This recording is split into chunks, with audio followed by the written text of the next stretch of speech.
Welcome to American Education FM, everybody. I'm Dr. Sean Brooks. Hi, everybody. Welcome back. Happy Mother's Day to everybody, all the moms out there. This might be a bit of a short one. I have a few things to go over here kind of quickly, and a few things to revisit, and then some new revelations as well regarding a number of issues. So let me get to it here. First of all, I think that there's a lot of chess moves being made geopolitically, certainly in the D.C. area from Donald Trump. The interim hiring of Judge Jeanine Pirro, I think, is a big, big move. Again, he's putting trusted people in trusted situations who can look at things objectively. I fully understand, of course, that the opposition would say, well, that's just a friend of his, that's nepotistic. It's another Fox News host, and why on earth does that make any sense? And that's unfair and all this other nonsense. The fact is that horrible, horrible people, of course, are entrenching themselves in coming after, of course, the Constitution.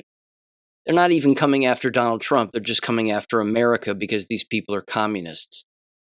With that said, they're coming after us too, which is the ultimate point. These people, again, are talking out of one side of their mouths while breaking the law on the other. And it happens on a constant basis. So again, when it comes to the business of suspending the writ of habeas corpus, I'm all for it. I'm all for arresting individuals who need to be arrested. They don't need to be told why they're being detained. Detain them, tell them later, and then again, move about with ample evidence as anybody would in any particular case. So I don't think that any of these moves being made, again, regarding certain positions and the hiring and firing of certain individuals is an accident. And I'm certain that all of this is a constant civil war, because as I've even brought up here many years ago on the show, I read a very long post about how the interagency civil war is going to be the civil war in America. Yes, it is against individuals, of course, on the streets, and of course we see that with a number of different conflicts, whether they be authentic or socially engineered. But at the same time, it's happening within every single agency. You have good and bad people fighting one another, theoretically, within all of these environments. In fact, here's what I want to do. I want to play a quick little piece of audio here. It's about 2.5 minutes long from the new acting, FEMA Administrator David Richardson. This is very well done. This is him speaking to the FEMA staff. And he's openly, again, saying he works at the direction of the president. He fully intends on doing exactly what the president wants to do regarding FEMA. And as it turns out, as we all know, President Trump wants FEMA dismantled, because it needs to be. It's too expensive, it doesn't do the job, it hires the wrong people, and then the right thing never gets accomplished.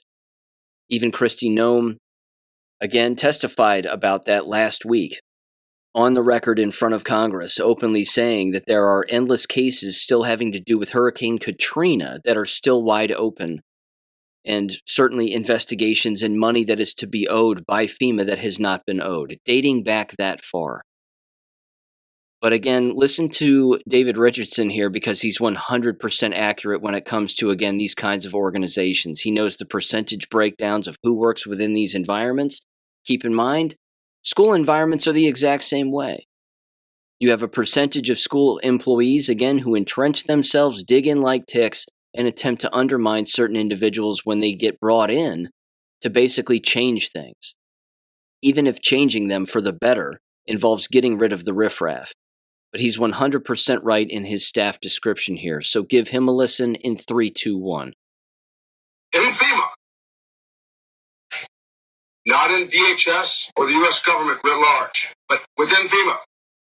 I and I alone speak for FEMA, okay? I am the president's representative at FEMA. And I am here to carry out President Trump's intent. And that's why I'm here. Now, this is the tough part. Most of you know this by intuition, but nobody's ever told you this. When somebody comes to an organization and there's going to be change, it's recognized that everybody's somewhat nervous or somewhat concerned. Understandable. What's not known is that between 10 and 20% of personnel will embrace change. They'll welcome it. And they understand that change, handled right, is progress. They understand that it's necessary, and they see that it needs to be made. That's somewhere between 10 and 20%. Something like 60%, they don't care. Right? You go along to get along. And I completely understand that. I've been in a situation before where I went along to get along. However, there's somewhere south of 20% that decide that they are going to get in the way of change. You can ask anybody that those 20% of the people are a problem. And they have to be sidelined. So don't get in my way if you're those 20% of the people. I know all the tricks, okay? I know them from lance corporals. I know them from staff sergeants, lieutenants, federal employees, my own employees, and indeed myself, okay? I played the games too. Obfuscation, delay, undermining. If you're one of those 20% of the people, and you think those tactics and techniques are going to help you, they will not, because I will run right over you. I will achieve the president's intent. That kind of leadership is contagious. That kind of leadership is exactly what everybody in every working environment really wants, in particular when you're an ethical human being. It's that simple. Everybody wants to hear someone like that say, yes, thank God. They're going to get rid of the riffraff. They're going to get rid of the political ideologues. They're going to get rid of the nut jobs. They're going to get rid of all of them because they have to. You have to get rid of the fraud, waste, and abuse in every organization all of the time, which means you need to have, again, an executive, the President of the United States, who knows exactly what he's doing and has been in these businesses before, and he has, to then hire the right people to do the right thing. This sends a clear, objective message to everybody. You screw around, you're gone. We're probably going to fire you anyway because your job is theoretically useless. Again, I've read posts on this show before from individuals who have openly said things like, I just got done working at a particular job for 20 years. I'm working into my 21st year in this particular line of work, and I can openly tell you that this particular job that I have is one that does not need to exist. There are endless individuals, again, openly admitting this about the actual employment that they personally have, that the job that they do at the corporation where they work is not one that needs to exist, and yet they have existed there for decades. Again, these people have to go. And of course, these 3- and 4-letter agencies like FEMA have got to go. And I absolutely love it. So I just wanted to make mention of that again, that yes, there is a civil war taking place, there's leaking taking place, you're well aware of all of that, but the good things are happening here with getting rid of these people and getting rid of these organizations and shrinking government. You cannot say that Donald Trump is not the right person for the job, the right person at the right time. He most certainly is. It's beyond obvious. All of this, again, fraud, waste, and abuse, no one is calling any of these people liars. And notice how, again, individuals on both sides of the aisle are dead quiet. And they're not even bringing up who specifically is engaging in this fraud, waste, and abuse. It's because they themselves, as politicians, were the recipients of the kickbacks. Again, they were the main players in all of this. Case in point, Bill Cassidy, Senator Bill Cassidy. You heard me bring him up last week regarding, again, potential confirmation hearings, rather, with the new Surgeon General of the United States and her nomination. The fact is that Bill Cassidy, apparently, as the story goes, openly stated to RFK that he would vote for him as long as Bill Cassidy has a say in who RFK hires within HHS. Now that kind of sucks because that seems like it's compromising to some extent, but for people to not expect Donald Trump to know that, and then maybe just pull RFK aside and say, well, we don't care what Bill Cassidy thinks. And if Bill Cassidy threatened you, and only said that he would vote for you if you basically communicate with him on a constant basis as to who gets hired and who doesn't, then, or I guess the other part of the threat is that he would end up bringing RFK into multiple hearings on a constant basis and questioning him on a constant basis, which is something that he doesn't want to do. But he'll do it just basically as a threat, as a blackmail threat. The fact is Bill Cassidy has to go. It's that simple. Again, whoever votes in his district or votes for him, he needs to go. If you can take away the blackmailer and the blackmail and the threats and the promises and this and that, then you can actually see real progress in an objective direction. But until that happens, you've just got, again, people acting like they have influence over others, or people actually having untoward influence over others, and that's not a good thing either. So again, just wanted to make mention of all of that. It continues to happen. No doubt about it. The Civil War, rages on here. With that said, James O'Keefe. I didn't bring him up last week on purpose because I knew the entire story and all of this. I'm going dark and everybody needs to watch me and watch what stories I release because I could get killed in this process. You've heard me criticize him on the show here time and time again, and it's proving to be correct yet again. He's a complete tool. He's a complete tool. He offers nothing, and anything he's releasing has nothing to do with us. The people on the left don't pay attention to him because they don't care. The people on the right don't pay attention to him by and large either because, again, he swings and misses time and time again, and he's an over-dramatic, pseudo-closeted gay guy. I mean, who really knows? The point is that all of this stuff about, Prince Andrew, again, slept with underage girls and was best friends with Epstein, we already know that. That's not new. Everybody knew that. So he gets one of Prince Andrew's best friends to openly admit this at a dinner over drinks. Who cares? We already know. Again, water is wet, fish like water, the sky is blue, grass is green. We got it. We got it. And then, of course, again, his behavior over stabbing his own whistleblowers in the back, as far as James O'Keefe is concerned, this is well documented as well. Later on, then, he ends up coming out with undercover video footage of Pam Bondi. And Pam Bondi is doing what? She's saying the exact same thing in a dinner with somebody or a lunch that she's having lunch with, where, again, she's openly admitting the same thing she's admitted publicly time and time again. It's not new. This is well-known information that these investigations take time, that you can't release evidence that isn't already known to the public ahead of a trial or a tribunal of any scenario. You just can't. It might not be admissible in court at that point. You get to ask questions. Anybody can ask questions regarding anything, and anybody, again, can reverberate a fact or repeat a fact that has already been repeated time and time again by endless people. Jeffrey Epstein trafficked children. We got it. Prince Andrew slept with underage girls like Virginia Giuffre, the now late Virginia Giuffre. We got it. We know this.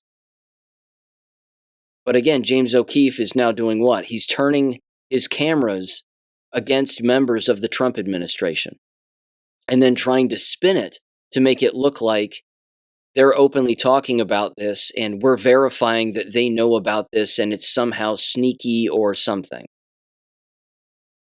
Again, James O'Keefe is sowing seeds of division and, again, then attending dance parties in Miami Beach, while claiming that his life is in danger. These people cannot be taken seriously. And all of the people affiliating with James O'Keefe, in my opinion, cannot be taken seriously. These are not good, down-to-earth Americans. They're just not. Again, people can disagree with that all they want, but I don't know how or why I should say they enjoy getting off manipulating people. I mean, the American people can handle the truth. That is the best form of propaganda, after all. As Goebbels once stated, it is the truth. And to believe, as a government, that the people cannot handle the truth is the largest mistake that a government can make. Not only can the people handle it, but they want it, because then they can move forward objectively. And as we all know, we've all been abused in this entire process.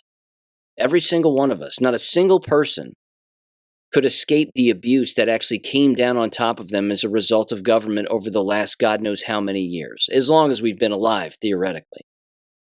And every event and false flag and fake shooting and real shooting, and I mean, every global and domestic event that's ever occurred, whether it be war, medical, you name it, doesn't matter. We've all been abused in this process. The truth is the only thing that we all long for. Whether we get it in this life is basically anybody's guess. We're going to get it in the next, though. That's for certain. So along those same lines, let me mention this too. On X all weekend long, certainly on Friday, it was almost like it was intentional. It was so widespread. All of the conversations having to do with Donald Trump not communicating with Netanyahu anymore. And that, of course, Donald Trump this week is going to be making his Middle Eastern trip, United Arab Emirates, Saudi Arabia, potentially another place, but that he's not going to Israel, allegedly, and that he's not talking with Netanyahu, and that he's well aware of what Netanyahu has been doing in Gaza this entire time, because, again, how could you not be aware? He's starving people to death. He's bombing innocent people. It's a full-blown genocide. Everybody knows this. And X, by the way, and Elon Musk over at X, the people over there are not censoring this material. So those stories, again, of Donald Trump not talking with Netanyahu, their relationship is distrustful. Donald Trump specifically doesn't trust him, doesn't like how he's been manipulated. The New York Times ran with a story, again, where that was basically the headline, that Israel is not our ally, or something along those lines. And again, what's funny is even the endless accounts that have done nothing but bash Donald Trump as being Zion, Don, this, that, and the other, are actually running with this story and wondering what the hell is going on. What does this all mean? This seems really interesting. Like, Donald Trump doesn't like Israel, and he doesn't like Netanyahu, and he doesn't like the Israeli government. Is this possible? Okay, great. Glad he finally came around and blah, blah, blah. These are massive accounts like Ryan Matta, even Alex Jones. Alex Jones, of all people, is even bringing this up. And Alex Jones, again, was running cover for James O'Keefe. Like, hey, what James O'Keefe is doing is super serious, and you need to pay attention. And then again, he starts deleting particular posts about James O'Keefe because it turned out to be nothing. But now he's talking about this. In fact, here's Alex Jones for about 4 minutes. Give him a listen here in 3, 2, 1. By the way, what's the magic power Mark Levin waves? Neocon is a pejorative for a Jew. Unbelievable. A, that's not true. And you know why it's associated with Jews, Mark Levin?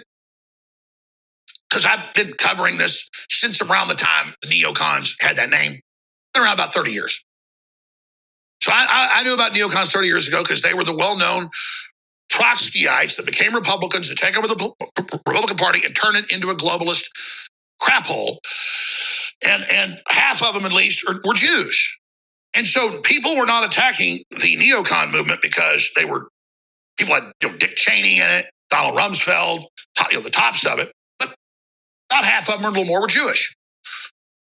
You guys would run around and scream, we're Jewish, don't criticize our warmongering and our tyranny and our patriot acts. And you associated it with Jews, just like you just did. And then you freak out when people do that. But it is also associated with ultra totalitarian, amoral, injustifies the means, Machiavellian political operatives that just want raw power. Richard Pearl, Fife, Crystal, I mean, the list goes on and on. Boot. And in setting up the censorship complex the last 20-something years, targeting me is these guys. And then you get the left-wing version, Jeffrey Goldberg drops by.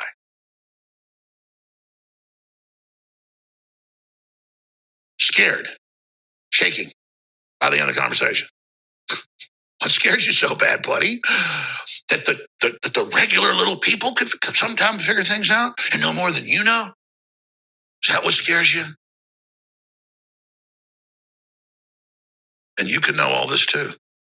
by studying and observing and getting serious and realizing there's not just evil in the world, there's also good.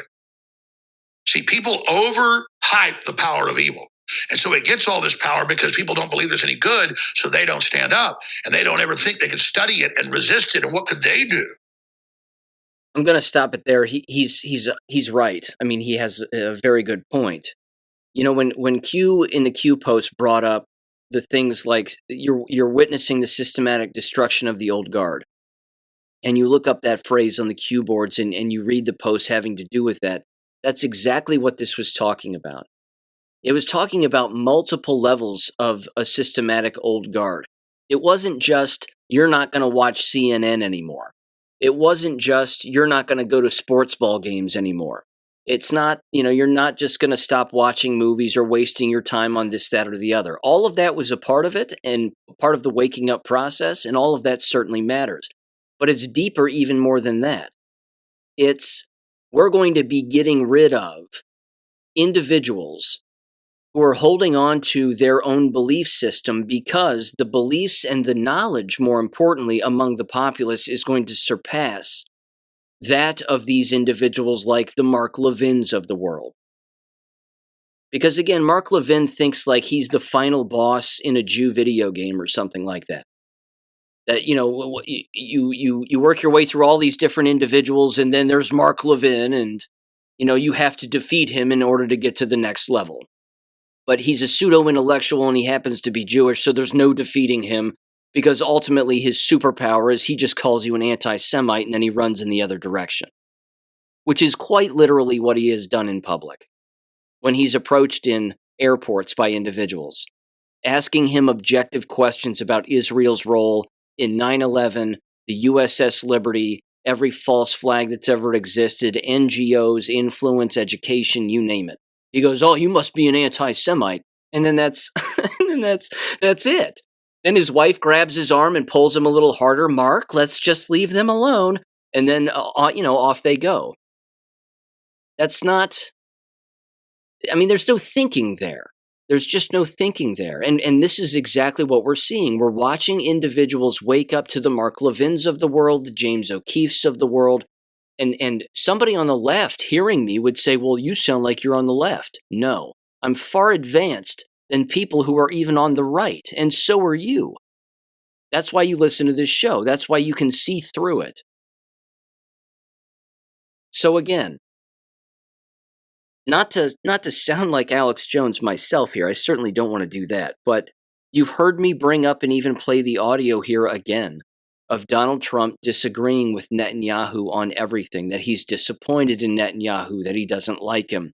Yes, on one side, he'll say, well, he's our ally and it's great having him here and XYZ. And then on the other, he'll take to a microphone and say, you know what, he let me down. I didn't like when he did this. I didn't like when he do that. He does things I don't like, and I'm not a big fan. I've played all of that before here on the show. Regarding a number of issues. Again, the bombing of the one guy in Iran, who ended up being, of course, Soleimani. There you go. The one guy who ended up being basically a proxy for Israel. And a number of other things. Again, the entire conversation alone about the Greater Israel Project, ladies and gentlemen, is dead in the water. No one's bringing that up anymore. Nobody. Remember again how the entire populace was all learning about Greater Israel Project and, oh my God, America is going to help Israel just slaughter endless people forever in the Middle East until the entire place is owned by Israel. Theoretically, that was impossible. There aren't enough Jews in the Middle East to even allow that to happen. Not to mention, those in the Middle East don't want that to happen either.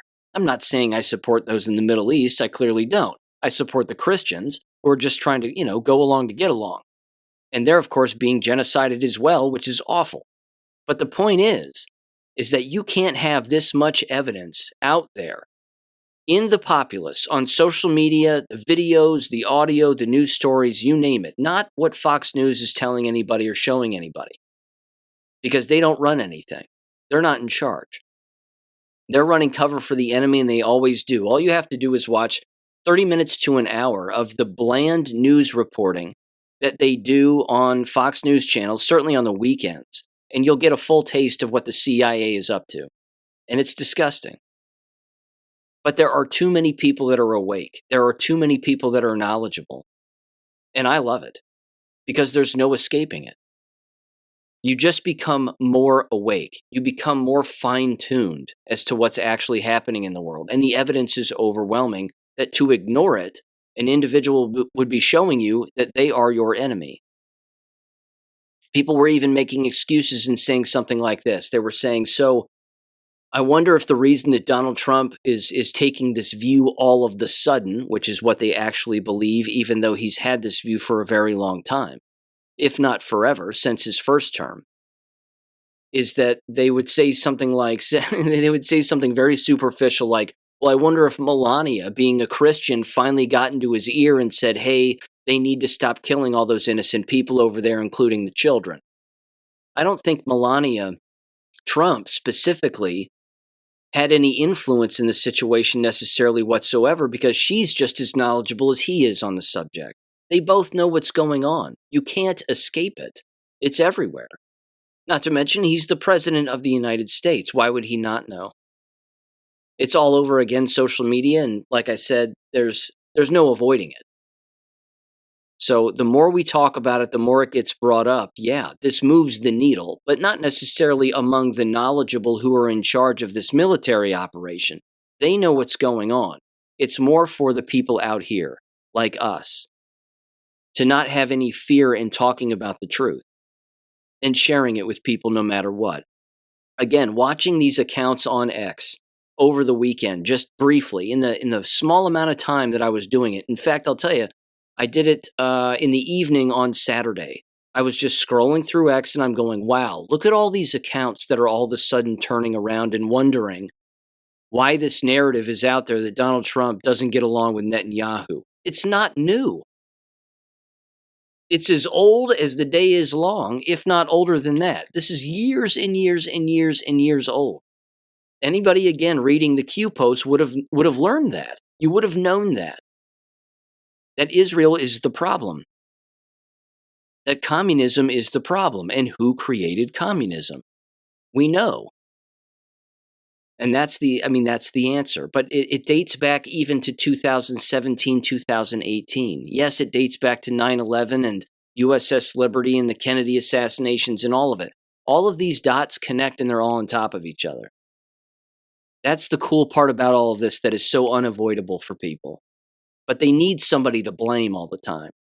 And they're blaming Donald Trump for this, that, or the other. And again, using Zion, Don, and everything else that they say, rather than just saying, wait a minute. He probably knows what's really happening because, again, he has a brain. He's not stupid. And he's the president of the United States. And he has good generals talking to him about what's happening. Because, again, if it was us doing that to people, just genociding people for fun, well, we'd be held accountable. So, yeah, I'm going to stop ranting about it, but I just find it remarkably interesting that this is happening now all of the sudden, and you're watching all of these people change their tune. Even Alex Jones is yelling Jew at the top of his lungs now. For how long is anybody's guess, but he's doing it. And that's, that's not a bad thing. Again, he's talking about bringing this up from a historic perspective and all the different incidents of all of this and how, again, these corporations are run by them by and large. Yeah, that matters. So this is all unavoidable and I love it. Again, I'm just going to leave it there, but you get where I'm going with it. Okay, the Pope. This is another weird one. And I want to read a post here from greatawakening.win having to do with this. This, again, the stories regarding this Pope Leo are all over the place. Born in the United States, renounced his American citizenship, apparently, and has been tied, of course, to the previous Pope having to do, again, with child trafficking and covering for child trafficking and a number of other things. Let me just read this post and then I'll get into a couple other things here. It said the following: Pope Leo XIV already engulfed in child sex abuse scandal just hours after being elected as first American pontiff. Again, this was from the Daily Mail. It says, quote, the newly elected Pope Leo XIV is facing accusations of looking the other way. Well, don't they all? I mean, it is the Vatican after all. It's kind of their job. When it says, when confronted with child sex abuse allegations against a priest in his Chicago and South American churches, it has emerged. Robert Prevost, who became the first North American pontiff on Thursday, was accused by a survivors group of failing to act upon allegations of abuse in the United States and in Peru, concerns they relayed to the cardinals who selected him. Staying silent, quote, is a sin. It's not what God wants us to do. Jesus wants us to stop these things, not make a healthy garden for sexual abuse to grow. Lopez de Casas, a victim of clergy abuse and national vice president of the Survivors Network of Those Abused by Priests, SNAP, S-N-A-P, told the Daily Mail. Prevost was said to have looked past allegations in Chicago, where he grew up, after Augustinian priest Father James Ray was allowed to live in the St. John Stone Friary in Hyde Park, despite having been removed from ministering to the public years prior over accusations of abusing minors. SNAP and other groups say that they have made 135 eligible cardinals who selected him well aware of Prevost's alleged inaction on the allegations. Quote, this person will be scrutinized from left to right, said Lopez de Casas, who hopes Prevost's election will shine a brighter light on abuse within the church. That's helpful for victims everywhere because we have this Pope who will be under the public eye in terms of things he was involved in the past, he said, unquote. Yeah. And then, of course, a Q post, very famously, 997, simply stated that Pope will be having a terrible May. So, again, right out of the gate, is this an accident that he was selected for this position? Probably not. Of course, individuals over here were doing what they do by playing the art of the deal and the art of war by basically saying, well, it's the first American Pope and we're incredibly proud and that's fantastic and congratulations. And they're just going to leave it at that because they know that the Anons are going to go to work. They're going to start, again, digging into his past, chipping away, finding interviews, and before you know it, and you don't have to dig very hard, I mean, again, he lives at the Vatican. You can assume that all of those people are pedophiles, because if you're kicked out, chances are you're kicked out because you're not a pedophile. I then had this question, and I had to ask Grok's AI system here, or X's AI system, Grok, the following question. Can an American-born pope, be arrested and extradited by American authorities? Again, had to ask the question, just curious, and here's what it said. An American-born pope, as the head of state of Vatican City, would generally enjoy sovereign immunity under international law, protecting them from arrest or extradition by any country, including the United States. The Vatican is recognized as a sovereign entity, and its leader is afforded diplomatic protections under treaties like the Vienna Convention on Diplomatic Relations. Now, let me ask this question. What if the Vatican or Vatican City no longer has sovereign immunity? What if that's been stripped from them? What if Donald Trump has taken it from them? We took their gold after all. We have all of their gold. The Pope dies at a very interesting time. I don't think coincidental, certainly not in relation to Q posts. So what if, again, there is no sovereign immunity anymore? And then what if an American Pope does get arrested for crimes against children and crimes against humanity? And then he's extradited to the United States. What if the reversal of that explanation actually happens, or the exact opposite, and in fact he ends up coming back? Think of the message that would send every priest in the United States. That we can arrest a pope for crimes against humanity, so don't think that you're safe and don't get too comfortable with the abuse you're engaging in because we'll come after you too. That would send a chill down all their spines, if I was to take a guess. The explanation goes on here. It does say this, however, there are rare exceptions. It says waiver of immunity. The Vatican could theoretically waive the Pope's immunity, though this is highly unlikely because, of course, they typically protect one another. But again, what if they aren't? And what if they aren't doing that anymore? It says crimes against humanity. In extreme cases, such as allegations of crimes against humanity, international tribunals, for example, the International Criminal Court, might claim jurisdiction, but the United States would not have direct authority to arrest or extradite. It then says pre-papacy actions. If the alleged crime occurred before the individual became pope and is not related to their papal duties, a case could be made for prosecution, but practical enforcement would be nearly impossible due to the Pope's status and residence in Vatican City. It says, in practice, the United States attempting to arrest or extradite a sitting pope would trigger a major diplomatic crisis and is unprecedented. Historical attempts to exert authority over a pope, for example, Napoleon's arrest of Pius VII, were resolved through political negotiations, not legal extradition, unquote. Yes, but if you're trying to trigger a major diplomatic crisis that is unprecedented and send a message, isn't that exactly what you would want to do? Arrest a pope for turning a blind eye to child abuse? I would certainly think so. Talk about rewriting the Catholic faith and turning it around from the, again, child abuse organization it has been for quite some time. Again, if you saw any of that footage of the Pope, just waving his hand around to the crowd and people crying and screaming and whatever else, you talk about brainwashed. They're applauding somebody they don't even know. And those people are not Jesus Christ. They all dress the same. They all wear the small hat, like they're all Jewish or something. It's very strange. But clubs like that, where they all dress the same, again, you would think that would be a giant red flag. But it'll be interesting to see, again, what happens with this moving forward. But highly suspicious and highly interesting at the exact same time. There was also this from the DOJ and from Gateway Pundit, which is finally a good thing. I'm glad the DOJ is getting involved because clearly Greg Abbott is not. And hopefully, again, what's his name? Ken Paxton, there we go.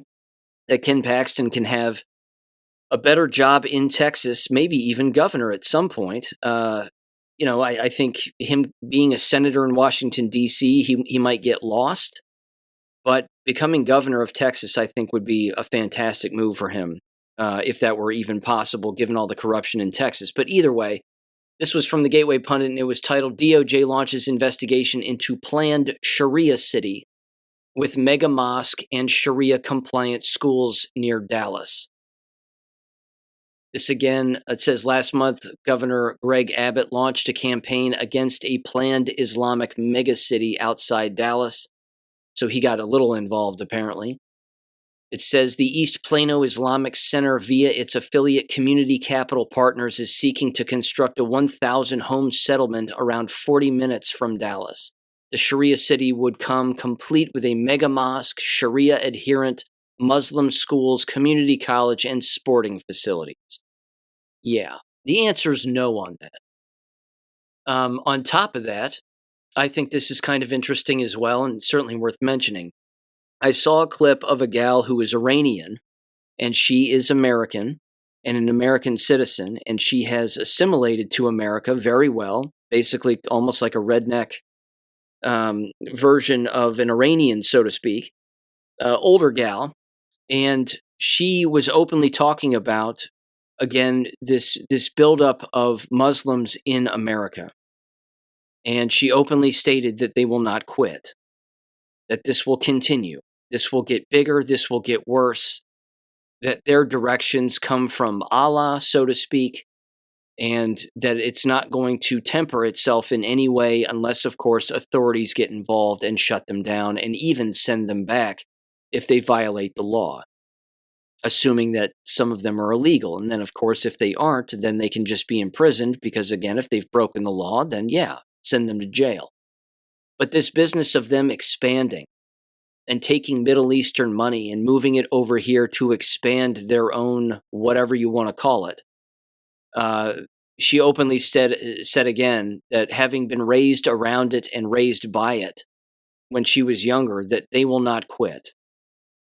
This is not something where, again, they can be discouraged, so to speak. And yes, there are varying degrees of radicals within that religion. I fully understand that. But let's hope that Donald Trump is actually going to squash some of that money movement from over in the Middle East over to the United States regarding a lot of this.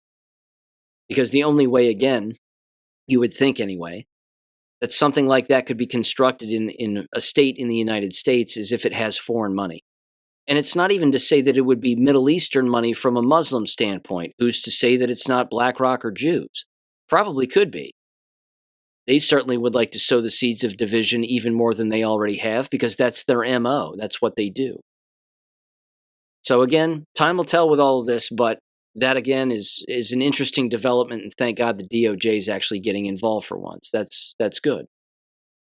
There was also this, just to wrap up some geopolitical things. It's official, ladies and gentlemen. Ohio has a Vivek Ramaswamy problem. Again, I don't like this move in the slightest. I think that I am more qualified to run Ohio than Vivek Ramaswamy, but, that's my 2 cents. The day after Mike DeWine, the current governor, who is a feckless loser, and I love trolling him on X with a quick little quip every now and again, that he immediately came out and said that he and his crew are doing whatever they can, of course, as I even said, I think, in a previous episode, to try to stop the Ohio GOP from endorsing Vivek Ramaswamy. And wouldn't you know it, the very next day, the Ohio GOP endorses Vivek Ramaswamy. So there you go. Again, the man belongs in jail for pharmaceutical fraud and stock fraud and plagiarism and whatever you want to call it. It's just fraud. So we have a fraudster again who's set to become the governor of Ohio. And there's too many, unthinking MAGA fanboys who are not looking at this objectively. I don't like Dave Yost either, as I've openly stated, because he turned a blind eye to the entire COVID lie. And he allowed Governor DeWine and himself to stomp on the rights of every American. But Vivek Ramaswamy was doing the same thing just from the pharmaceutical industry standpoint around the same time. So, I don't know. My prayer and my hope is that when Vivek Ramaswamy wins, and he will, and I will not vote for him, I'm not going to vote for anybody, actually, because that's just how I exercise my right. Is if somebody is on the ballot that I don't like, then I don't vote for them. But either way, and people can disagree with that, and I fully understand why, and I get it. But he belongs in jail. If we did what he did, we'd be in jail. My only hope, though, is that he has direct orders from Donald Trump to get rid of fraud, waste, and abuse and lock people up and do what he can, again, to maybe influence the education system in a better way, certainly in the state of Ohio, increase the voucher system, extend that to homeschooling families. In particular, if I was to give him a suggestion, there needs to be an amendment to any voucher bill moving forward where homeschooling families don't need to use the government's and states' sanctioned homeschooling curriculum in order to receive a voucher reimbursement. Or vouchers, again, for their own tax money and getting that money back. They should be able to use Abeka.com. They should be able to use the Ron Paul curriculum or any other curriculum that they see fit. That has to happen in the state of Ohio. That would set a nice precedent moving forward for other states to model themselves after. And then, of course, I would pop some champagne with the complete collapse of the American public school system in the state of Ohio. But that has to happen here. So, I don't know. My hope is that somebody got to Vivek and said, look, bro, we know what you've done. You belong in jail, but now you're one of us, and we're going to control the ever-living hell out of you, and you're going to do what we want, and it's going to move in a positive direction here. And if you deviate, well, we're going to pull your card. That's my hope. And it might be me just hoping, but I have to be somewhat optimistic regarding this, because Dave Yost won't win a primary. And Amy Acton, the Democrat, she doesn't have a snowball's chance in hell. of winning as the Democrat. And again, she's not going to win the actual gubernatorial race by any stretch. So there you go. Latest happenings from Ohio there. Okay. Education stuff. Are you ready? Here we go. Just a couple of follow-ups from the previous Substack article, which has approximately close to 22,000 views. First of all, thank you for reading that article. It's greatly appreciated. I'm glad that people moved it around and learned what is going on in the school district in the town where I live. I'm not going to disclose too much, but there will be a few things happening here this week. Number one, there is a school board meeting on Thursday. I would venture to guess that's going to be highly entertaining. Number two, I have another Substack that is on deck ready to rip here, probably this week. I'll either let it loose before the board meeting or the morning after the board meeting. I haven't quite decided. But with that said, I have another one with more details that is ready to go here. I will also tell people this. I have personally spoken with the mother in this abuse case where her son, was abused by this principal. I'm using that as a hard line because I have no doubt that he abused this kid. I can tell you that having met with them and having listened to the story personally from them, that I believe them.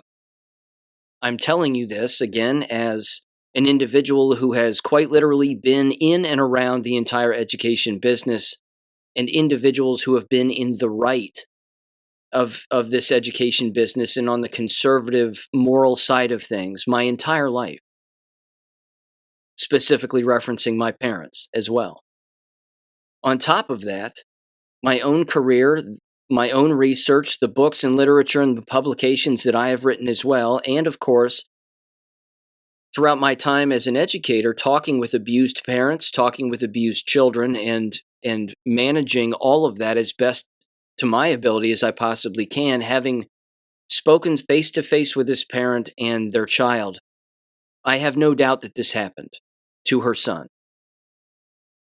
They have talked with CPS as well, formally, as of last week. There is an open investigation that is now being conducted by the local police department regarding this case. I'm going to leave out any other details right now, but I will tell you this. Jason Merz is never going to return to the Talawanda City School District, and as far as I'm concerned, he will never return to the profession whatsoever. I guarantee it. So that's good news for a great deal of people. And there was a point that I don't think I expanded on too much on Jesse James's show, and I don't even recall if I brought it up last week in my episodes either, but I did want to spend a second on it here now. I was going to mention it on Jesse's show, but it slipped my mind. I started to, and then I got off on something else. The fact is that in any working environment, specifically school environments, when something like this occurs, where in particular a school employee, let alone a boss, so to speak, or a building administrator, engages in any kind of illegality or alleged illegality, specifically again with a minor, the dividing lines that get taken by the employees within the building are endless. There are also a range of emotions that take place among these individuals. First and foremost, one of them is disbelief, because the fact is that all of these individuals have been working for an alleged pedophile. That's a hard pill to swallow for people. That the very individual doing the building level administrating and evaluations of teachers is an alleged pedophile. Again, that's a hard pill for people to swallow. On top of that, denial sets in as an emotion.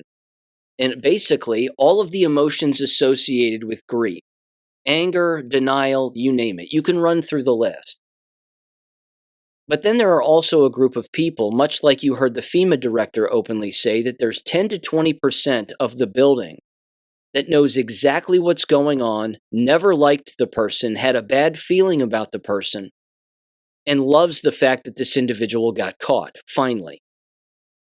Because again, in any case like this, you have to ask yourself whether or not there are other victims. And I can tell you that there are other victims. These people are afraid to come forward, although they shouldn't now. Because look what's happened. The right thing has happened.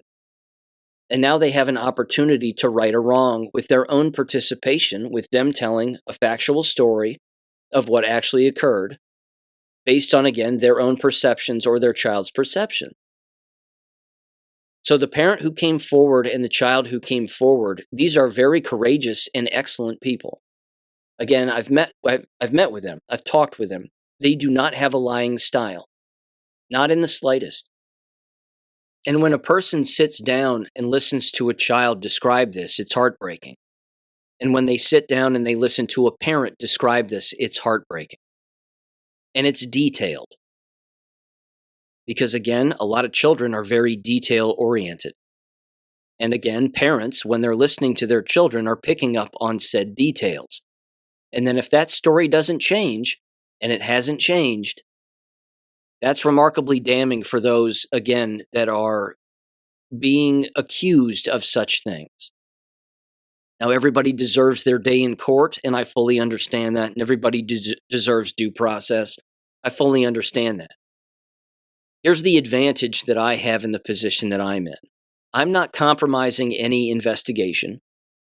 Anything that I share on Substack or on the show is something, again, that is either already public knowledge or something that anybody could gather from the parent themselves, having talked to them, of which, again, I have done.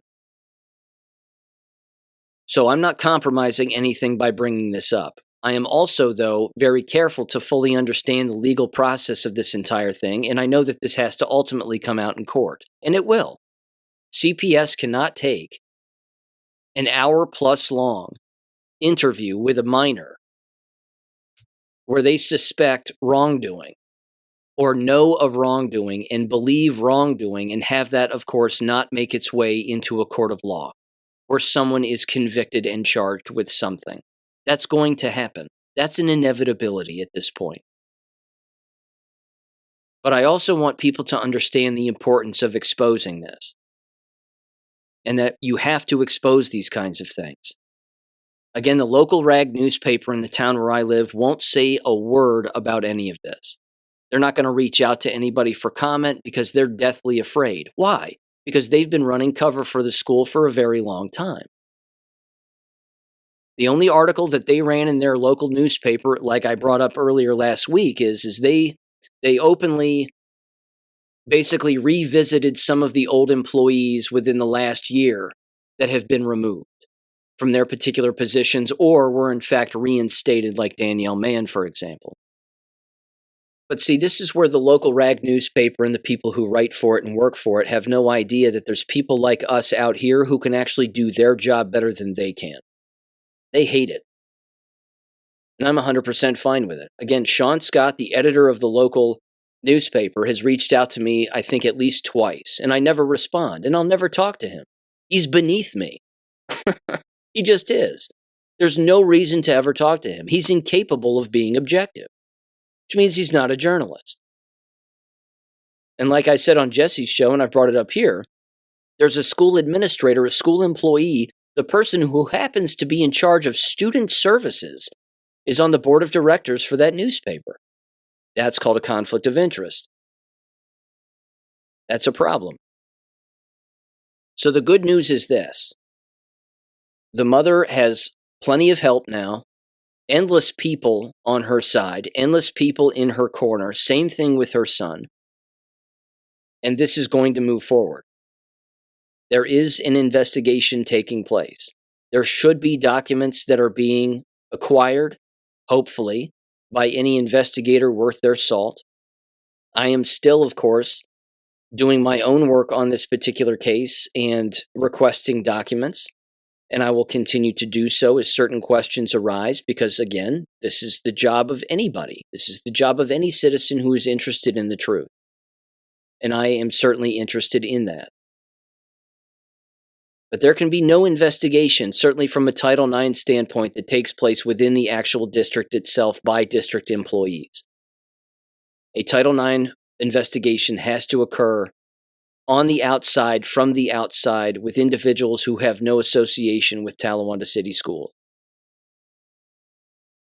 You would think that would be common sense, but, this is the business. It is as corrupt as any other business, and they seek to protect their own. And then, of course, they try to lie and talk their way out of things. And again, in the school board meeting on Thursday, I guarantee you'll hear the school board members say that they are not going to speak about this particular investigation in this particular case because it is under investigation. Well, here's the advantage again that I have. I don't work for the school board. I'm not an elected official, and I am not an employee of the school district. So I can say whatever I'd like, so long as what I bring up doesn't compromise any ongoing investigation. I don't know why it would. The only thing that I'm ever bringing up is something that's already known. And it's something that anybody can acquire by just, again, connecting dots or asking questions or insinuating potential things, maybe, who's to say, or even acquiring, like I said, particular documents that clearly show either negligence or that something correct happened or that something incorrect happened. And that's about it. But anybody else, again, making apologies for this kind of behavior on the part of the alleged wrongdoers, so to speak, they would do well to close their mouths. They know not what they speak of. But see, that right there is a part of that wide-ranging emotion that takes place within these environments. And again, it doesn't even have to be employees themselves who work within these buildings. It usually, of course, occurs outside of the buildings themselves with the parents and anybody else who has any affiliation with the school district as a whole. So again, not only do the ranges of emotions, rather, occur among the employees, but there's actually a moment, which is a really nice moment, as unfortunate as the situation is that brings about this moment. But there's a nice moment, and it doesn't last very long, which is unfortunate because it should last forever, where all of a sudden, the moral employees feel remarkably empowered to do the right thing and to tell the right people what's going on. And as I've always said, again, if there's any allegation of abuse, I've written about this at length in almost every book, certainly in my first and second one. If there's an allegation of abuse, you do not take it to the school. You take it to the police. Why? Because the police supersede the school in authority. Then you let the police tell the school. Then the school has one move and one move only. Place the person on administrative leave. Get them out of the environment. And then the police department takes over and they conduct their investigation, hoping, of course, that it's an ethical investigation with no conflicts of interest. That might be a little difficult from time to time. And we know that that happens all of the time in the business of education or indoctrination, whatever you want to call it. But that is unfortunately one of the things that does occur. But either way, you have to immediately take the allegation to the police. It is quite literally your legal obligation. It's your contractual obligation. It doesn't say take it to a board member or take it to the superintendent. It doesn't say that. You have to take it to the proper legal authorities, and the legal authorities are law enforcement. And then again, as I stated in the first Substack regarding this issue, and I reiterate it in the second one, in the second article, there are apparently more victims. These people need to come forward. They need to contact the local police department, of course, fill out a police report, names, specifics, you name it, whatever you can gather. And then at the exact same time, they need to contact Child Protective Services, regardless of, again, where they live. Here locally, the Child Protective Services organization is located at the Cincinnati Children's Hospital.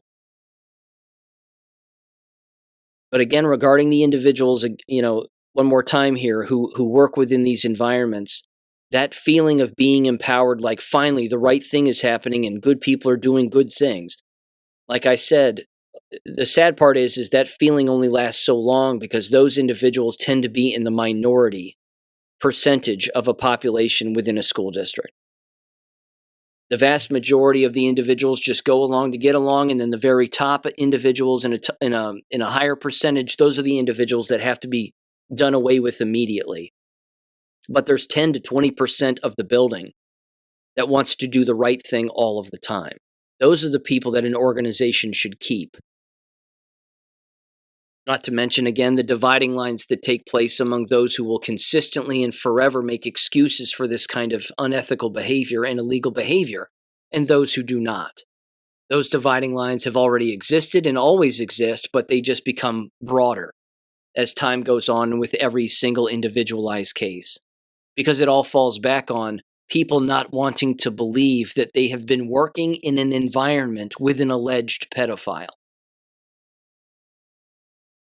That's beyond comprehension for them. But as I've said before, which, you got to laugh or you'll start crying, is that any time you look at a school building, you should assume there's a pedophile working in that school building. You should just assume it. In particular, if it's a male in a predominantly female elementary school environment.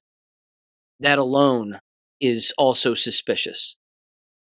Which, of course, also brings in the COVID lie and the entire influx of all of that. Well, we need more mental health services for kids, and we need more counseling for kids, and we need more services and help, and whatever other words they're using. Ladies and gentlemen, this is a blanket term masking pedophilia. That was its intent. Its intent was to do just that. To get more individuals around children and convincing these children that there's something wrong with them when they aren't, but that those children can confide in these adults. And that people, of course, need to understand that those adults who apply for those positions and are trained in those positions, that yes, they do seek those positions on purpose because they are in fact child predators. And they do it to get close to children. And this happens in every district across the entire nation. But the amount of COVID money that was laundered by the federal government and then, of course, state governments and then local school districts to hire more of these so-called people and these so-called services, it was inevitable that those particular positions would get filled with those kinds of people. Even though in this case, this particular principal has been here longer, of course, than the COVID lie. He's been here for quite some time. But that again, that's even more of a sour drink to swallow, because these individuals don't want to believe that for the last 10 some odd years they've been sending their child to a pedophile, an alleged pedophile, or a building where one exists. And apparently, again, I should say this too, it also makes the employees within such a building look foolish, as if to say, how did you not know? Were there no red flags? Were there no warnings? Were there no signs of ill intent or any suspicion on your part in the slightest that this individual or other individuals could possibly engage in such a thing? It makes everybody look dumb, and rightfully so. But what's interesting, again, from a student standpoint, is that the vast majority of students really, again, they typically don't care. Or certainly, if they are older students like middle school or high school, it's not that they don't care. The vast majority are 100% glad that these people are gone and that these people, are kicked out of the building, if not brought up on charges and sent to jail. But I can tell you as a student, having been in, again, their own high school, dating back to, I don't know, the 90s, that my math teacher was arrested for child pornography back then. He was suspected of drinking on the job. His name was Gary Grove. Old Gare. Gare Bear. Gare was, he was, again, math teacher. I've told this story before, I think, but he was one of those guys that could stand in the middle of the room and he had the pi equation and the numbers of pi that represent pi all the way around the top of his classroom, around the brick cinder walls there, cinder block walls.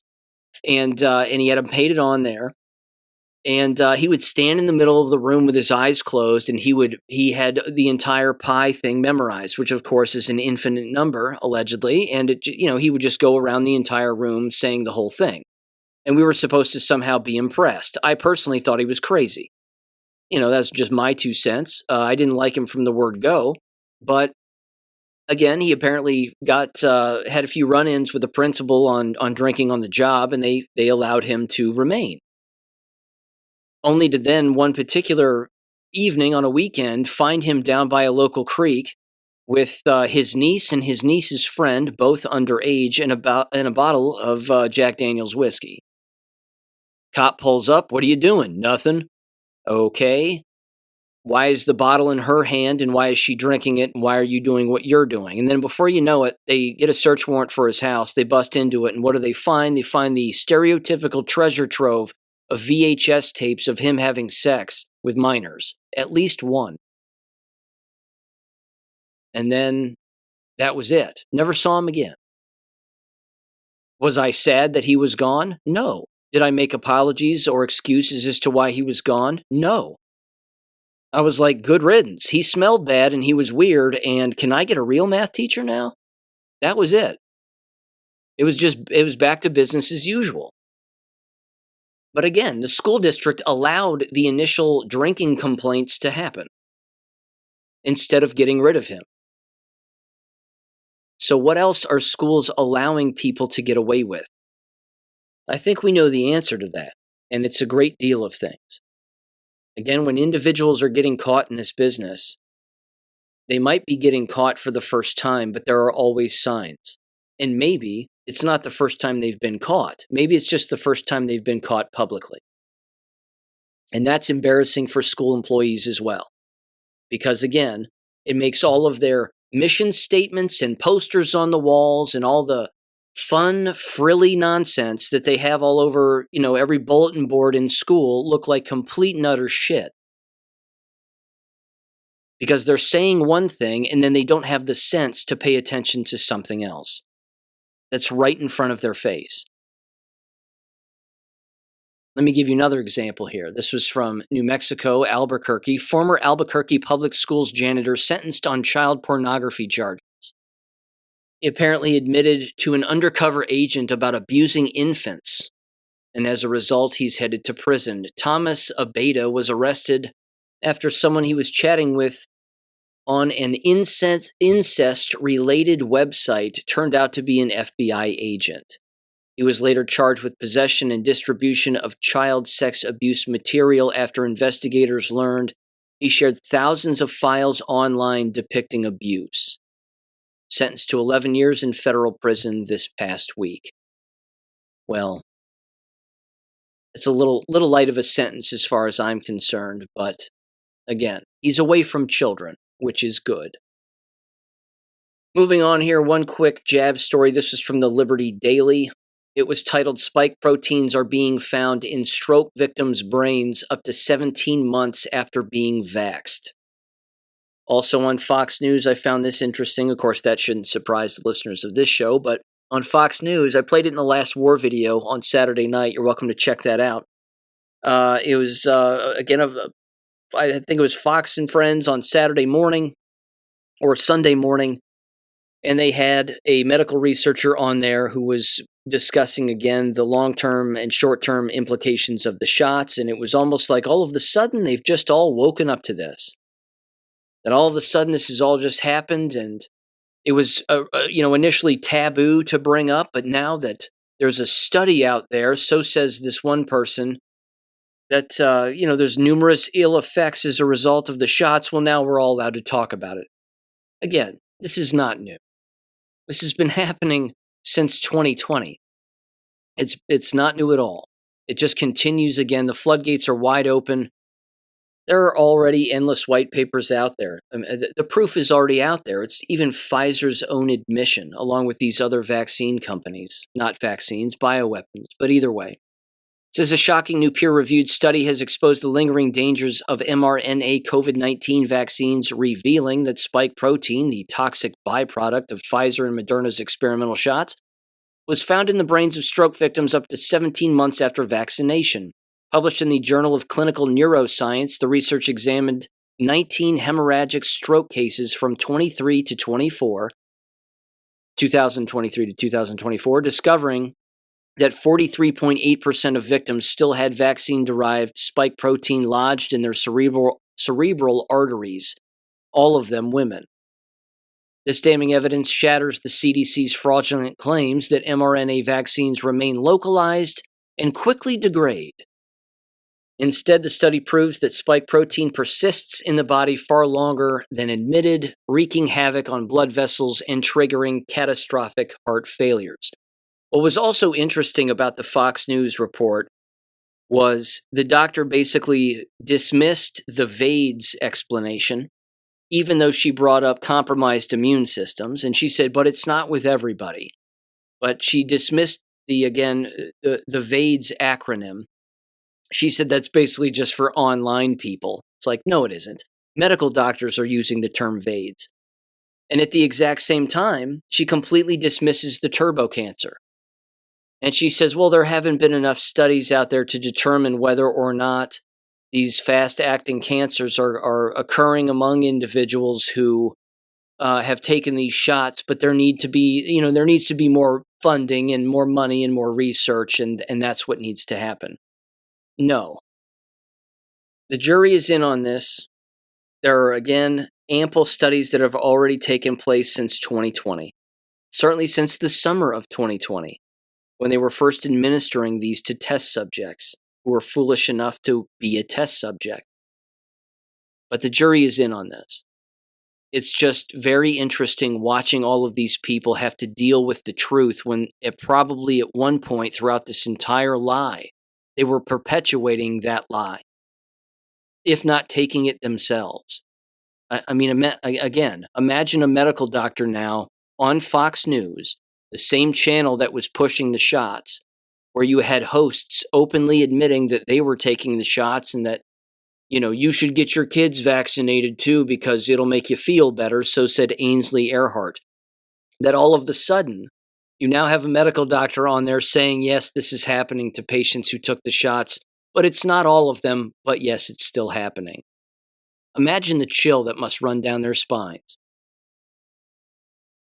They were involved. Fox News was involved. They were all involved. And now they've got to fess up to it. Whether they want to or not, whether they do or not, we know that they were involved. Okay. Ladies and gentlemen, again, thank you for listening. Happy Mother's Day to all the mothers out there. Big happenings this week. Certainly at the end of the week, I guarantee it. And with that said, thank you for listening as always, and I'll catch you on Wednesday. Peace. Thank you for listening to American Education FM. Make sure and check out AmericanEducationFM.com for more information. Take care and God bless.